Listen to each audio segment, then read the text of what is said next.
এই চ্যানেল কোনো অবৈধ কার্যকলাপকে উৎসাহিত বা সমর্থন করে না। এই চ্যানেলের সমস্ত বিষয়বস্তু কেবল তথ্য ও শিক্ষামূলক উদ্দেশ্যে প্রদান করা হয়েছে। যদা যদা হি ধর্মস্য গ্লানির্ভবতি ভারত অভ্যুত্থানমধর্মস্য তদাত্মানং সৃজামি। পরিত্রাণায় সাধুনাং বিনাশায় চ দুষ্কৃতং ধর্ম সংস্থাপনার্থায় সম্ভবামি যুগে যুগে। নমস্কার বন্ধুরা, জ্যোতিষী এবং তন্ত্রবিদ শান্তনু বন্দ্যোপাধ্যায়ের অডিও ইউটিউব চ্যানেলে আপনাদের স্বাগত জানাই। এখানে শ্রী শান্তনু বন্দ্যোপাধ্যায়ের বহুল প্রচারিত জ্যোতিষ টোটকা এবং ফলাফল আপনাদের সুবিধার জন্য তুলে দেওয়া হলো। এখানে আপনারা অডিও ফরম্যাটে নানা রকম রিপ্রেজেন্টেশন হবে গ্রাফিকের, তার মাধ্যমে আপনারা এই ভিডিওগুলো দেখতে পারবেন খুব সহজেই। যারা যারা জীবনে নানান সমস্যায় জড়িয়ে পড়েছেন এবং সহজ সমাধানের পথ খুঁজে পাচ্ছেন না, তারা দ্রুত যোগাযোগ করুন আমাদের এই বুকিং নাম্বার। দেখবেন তলায় স্ক্রোলে বুকিং নাম্বার যাচ্ছে। আমাদের বুকিং নম্বর হলো 9830143048। সকাল 11টা থেকে সন্ধে 7:30 মানে 7:30 পর্যন্ত এর মধ্যে আপনারা ফোন করবেন। প্রেম, বিয়ে, বিচ্ছেদ, চাকরি, ভাগ্য, রাশি, যে কোনো সমস্যায় দ্রুত যোগাযোগ করুন এই নাম্বারে। নাম্বারটি ভালো করে দেখুন এবং নিচের স্ক্রোলগুলো ভালো করে আপনারা ফলো করুন। তুলসী গাছ অনেকেই বাড়িতে রাখেন, জলও দেন, সারও দেন, যত্নও করেন, তা সত্ত্বেও তুলসী গাছ শুকিয়ে যাচ্ছে। নেগেটিভ এনার্জির জন্য হচ্ছে, তাই তো? আর কি কারণ হতে পারে? নেগেটিভ এনার্জি আছে বলেই হচ্ছে। তুলসী গাছ শোকানো, বাড়িতে শুকিয়ে যাওয়া মোটেই ভালো না। অত্যন্ত পবিত্র গাছ, হিন্দু ধর্মে এই গাছকে পুজো করা হয়। কথিত আছে, বলা আছে যে বাড়িতে তুলসী গাছ থাকে সেই বাড়িতে শ্রী নারায়ণের প্রভাব এবং কৃপা বজায় থাকে। তুলসী পাতা ছাড়া শ্রী বিষ্ণুর পুজো সম্পন্ন হয় না। ভুল উপায়ে যদি বাড়িতে তুলসী গাছ রাখেন আর সেই গাছ যদি শুকিয়ে যায়, তাহলে কিন্তু গৃহস্থের ক্ষতি হয়, অমঙ্গল হয়। তুলসী গাছ বাড়িতে রাখার ক্ষেত্রে কিছু নিয়ম, কিছু জ্যোতিষ নিয়ম পালন করা উচিত। সংসারে যদি মনে করেন শান্তি বজায় রাখবেন, অর্থ প্রাবল্য বজায় রাখবেন, সেক্ষেত্রে তুলসী গাছকে সম্মান করতে হবে, প্রণাম করতে হবে, পুজো করতে হবে এবং প্রপার স্থানে রাখতে হবে। তুলসী গাছ কোনো কারণ ছাড়াই যদি শুকিয়ে যায়, তাহলে বুঝতে হবে অমঙ্গল কিছু একটা ঘটতে চলেছে বা ঘটছে। কি করতে হবে? তুলসী গাছ শুকিয়ে কেন যায়? তুলসী গাছ শুকিয়ে যাওয়ার অর্থ হচ্ছে মা লক্ষ্মী চঞ্চলা, তিনি আপনার গৃহে আর থাকছেন না। এর ফলে আপনারা প্রবল অর্থ সংকট ফেস করতে পারেন এবং আর্থিক ক্ষতি আপনার জীবনে নেমে আসতে পারে। নেগেটিভ এনার্জি, বাড়িতে যদি নেগেটিভ এনার্জির প্রাদুর্ভাব ঘটে বা প্রভাব থাকে বা বাড়ে বা ইন্টেন্সিফাই হয়, সেক্ষেত্রেও কিন্তু তুলসী গাছ শুকিয়ে যায়। এছাড়া পারিবারিক সমস্যা বলতে বাড়ির লোকজন একে অপরের প্রতি সারাক্ষণ বিষোদ্গার করে চলেছেন, কেউ কাউকে সহ্য করতে পারছেন না, সেক্ষেত্রে তুলসী গাছ শুকিয়ে যাবে। এবং পরিবারের সদস্যের মধ্যে কলহ থাকলে সেই পরিবার কোনো দিনও বড় হয় না। আর্থিকভাবে বড় হলেও সামাজিক এবং ইন্টারনালি কোনো দিন বড় হয় না, ছোট হয়ে যেতে থাকে। যে অর্থবান তিনি পালিয়ে গেলেন, অন্য জায়গায় চলে গেলেন, বাকিটা করে পড়ে রইল। ধীরে ধীরে সম্পর্ক ক্ষীণ হতে হতে হতে হতে পুরোপুরি শুকিয়ে গেল। যিনি অর্থবান, 20 বছর কেটে যাওয়ার পর অর্থের প্রভাব তার বেড়ে গেছে অনেক, কিন্তু তিনি একা হয়ে পড়েছেন। কেন? কারণ তার আত্মীয় স্বজন, বন্ধুবান্ধব, তাদের তিনি পাত্তা দেননি।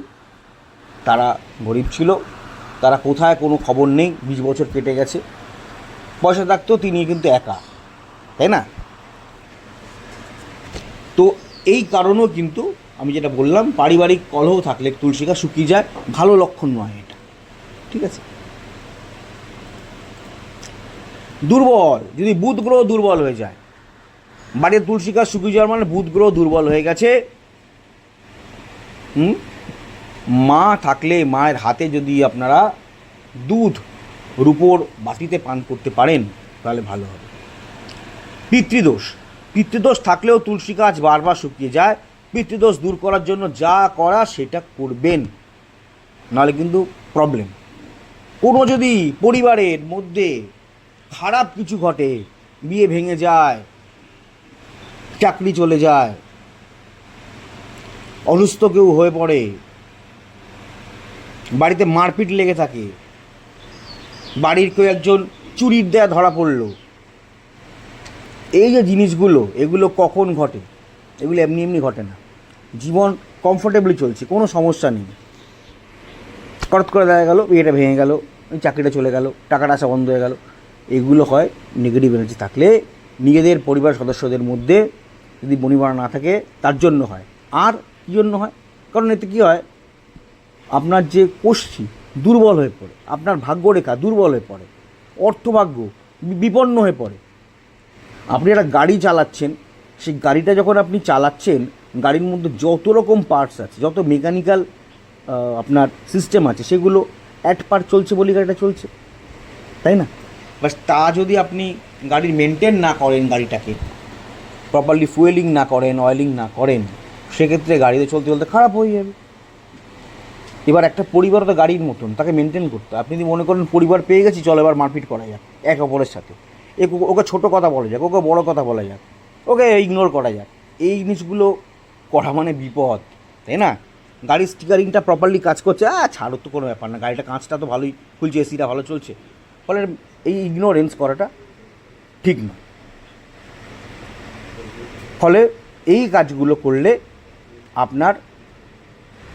আপনি টেম্পোরারি ভালো থাকছেন, ভালো ফিল করছেন, কিন্তু ধীরে ধীরে আপনার ভাগ্যে নানা রকম গ্রহের কুপ্রভাব চালু হয়ে যায়। এই কুপ্রভাবের ফলে কারোর তখনই হয়, কারোর অনেক দেরিতে হয়, কিন্তু ভাগ্য বিপন্ন হয়ে পড়ে। বাড়িতে অনেকেই তুলসী গাছ রাখে, সে তুলসী গাছের যত্নটুকু অবধি করেন না। অর্থাৎ তারা মনে করেন 3 দিন আগে জল দিয়েছি এনাফ, আবার 3 দিন পরে দেবো, সকালে দেওয়ার কথা থাকলে বিকেলে দেবো। তুলসী গাছের পাশেই আপনারা ঝাঁটা রাখছেন, নেতা রাখছেন, নোংরা জিনিস জমিয়ে রাখছেন, কারণ গাছটি রেখেছেন ঘরের মধ্যে না রেখে বারান্দায়, কথার কথা বলছি। সেক্ষেত্রে বারান্দায় অনেকেই বাজে জিনিস জমিয়ে রাখেন, এবং দেখা গেল অচিরেই তুলসী গাছটি শুকিয়ে গেল। সেটা ভালো, আপনি বলেন তুলসী গাছ শুকিয়ে গেছে তো কী হয়েছে, নিচ থেকে তো প্রচুর লোক গাছ নিয়ে যায়, আমি কালকেই তুলসী গাছ কিনে নেব, এইটা কোনো কথা নয়। কথা হচ্ছে বাড়িতে তুলসী গাছ শুকিয়ে যাবে অমঙ্গলের প্রতীক। সেটা আজকে হতে পারে, কালকে হতে পারে, বা 2 বছর পরেও হতে পারে। যদি বাড়িতে প্রপারলি তুলসী গাছ রাখতে হয়, তাহলে নিয়ম মেনে রাখুন, তার পুজো করুন, সেটি প্রপার দিকে রাখুন যাতে বাস্তুদোষ না হয়, এবং সেটাকে মেনটেন করুন যে তুলসী গাছ সবসময় যেন সবুজ থাকে, তার যেন পাতা চট করে শুকিয়ে না যায়, এতে আপনাদের মঙ্গল হবে। তুলসী গাছ শুকিয়ে যাওয়া মানে পরিবারের সদস্যদের সঙ্গে কিন্তু খারাপ ঘটতে চলেছে, কিছু খারাপ ঘটার আশঙ্কা আছে, সিনিস্টার কিছু ঘটতে চলেছে, সেই জিনিসটা কিন্তু ইঙ্গিত কিন্তু তুলসী গাছ দেয়। ফলে আপনারা অবশ্যই বাড়িতে তুলসী গাছ যারা রাখবেন তারা মেনটেন করে রাখবেন। মনে রাখবেন, আপনি দেখবেন যারা ধনী হন বা যারা সাকসেসফুল হন, তারা যদি কখনো বাড়ি তুলসী গাছ রাখেন, তারা মেনটেন করেন। আমরা মনে করি ধনীরা উদাসীন হন, মোটেই তা নয়। যারা ধনী ব্যক্তি হন তারা সবসময়, তারা আমাদের থেকে অনেক বেশি সিনসিয়ার হন, অনেক আপডেটেড থাকেন, এবং তাদের আপডেট করার লোকও থাকে, তারা কিন্তু প্রপারলি মেনটেন করেন। আপনিও যদি বাড়ির তুলসী গাছ রাখেন, প্রপারলি মেনটেন করুন, নাহলে কিন্তু আপনার সমস্যা হতে পারে। আপনারা অতি অবশ্যই কদিনের মধ্যেই চলে আসছে, অ্যামাজনে পেয়ে যাবেন শোধন দ্রব্য, আমি বলে দেবো, লিংক দিয়ে দেবো, এবং সেই শোধন দ্রব্য কিনে আপনারা যে কোনো জায়গায় থাকেন না কেন, আপনারা ওটা যদি কিনে রেখে দেন অনেকদিন চলে যাবে। যেমন অমৃতবিন্দু স্নানদ্রব্য 1 চিমটি করে, আপনারা যদি একটা ডিব্বা, এই ডিব্বাটা কেনেন, বহু দিন আপনাদের চলে যাবে। হ্যাঁ, আপনারা অতি অবশ্যই কিন্তু অ্যামাজনে গিয়ে নবগ্রহ বাথ পাউডার বলে সার্চ করলে এটা পাবেন। আর তারপর শোধন দ্রব্য আমি যখন করে দেবো, আমি বলে দেবো, ইন্ডিয়া মার্টেও পাবেন। আমার যে আরেকটা নিজস্ব ওয়েবসাইট ananddarshan.com, সেখানেও আপনারা পাবেন। আচ্ছা, একটা কথা আপনাদের বলি, সেটা হচ্ছে অডিও ট্র্যাক।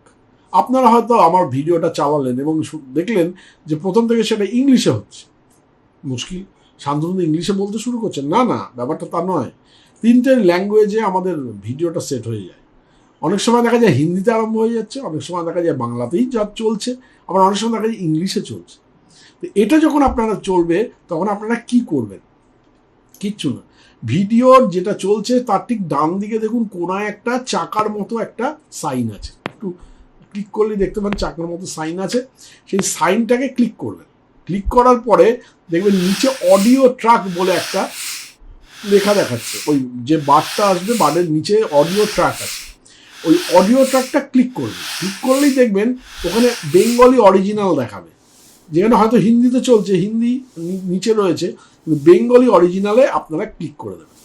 যদি বেঙ্গলি অরিজিনালে ক্লিক করে দেন তাহলে কিন্তু আপনারা বাংলাতেই আবার আমার কথাটা শুনতে শুরু করবেন। হ্যাঁ, সুতরাং চিন্তা করার কোনো কিছু নেই। এই যে আমি স্ক্রিনে দেখিয়ে দিলাম, এইভাবে আপনারা অডিও ট্র্যাকটাকে জাস্ট চেঞ্জ করে নেবেন। হ্যাঁ, অডিও ট্র্যাকটা চেঞ্জ করলে আপনারা আবার পুনরায় আপনারা বাংলায় বা ইংলিশে বা হিন্দি থেকে আপনারা বাংলায় ফিরে আসতে পারবেন। যাই হোক।